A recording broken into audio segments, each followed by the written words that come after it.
Literary fact અંતર્ગત આજના લેખિકા છે જેન ઓસ્ટિન. જેન ઓસ્ટિન 18મી સદીના અંતમાં અને 19મી સદીના આરંભમાં બ્રિટિશ સાહિત્ય જગતના પ્રખ્યાત લેખિકા હતા. તેમનો જન્મ 16 ડિસેમ્બર 1775ના રોજ ઇંગ્લેન્ડના સ્ટીવન્ટનમાં એક ધર્મગુરુના પરિવારમાં થયો હતો.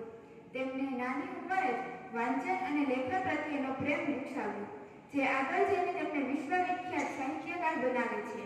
જેન ઓસ્ટિનના કૃતિઓમાં સમાજના મધ્યવર્ગીય જીવન, મહિલાઓની સ્થિતિ, લગ્ન, પ્રેમ અને અર્થતંત્ર જેવા વિષયોનો ઊંડો સમુદ્ર જોવા મળે છે. તેમની નવલકથાઓમાં pride and prejudice, sense and sensibility, Emma, Mansfield Park જેવી કૃતિઓને ખાસ સ્થાન મળ્યું છે. આ તમામ રચનાઓ તત્કાલીન સમાજની વાસ્તવિકતાને આલેખે છે, જે આજે પણ વાચકોને આકર્ષે છે. જેન ઓસ્ટિનના લેખન શૈલીમાં તીવ્ર વલણ, સામાજિક વ્યંગ અને યથાર્થવાદનો સુમેળ જોવા મળે છે. તે પોતાની કૃતિઓમાં સ્ત્રીઓના આંતરિક જીવન અને તેમના સ્વતંત્રતાને અસરકારક રીતે પ્રગટ કરવા સમર્થ હતા.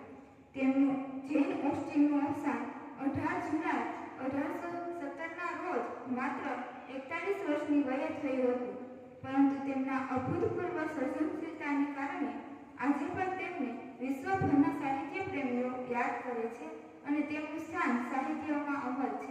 Thank you.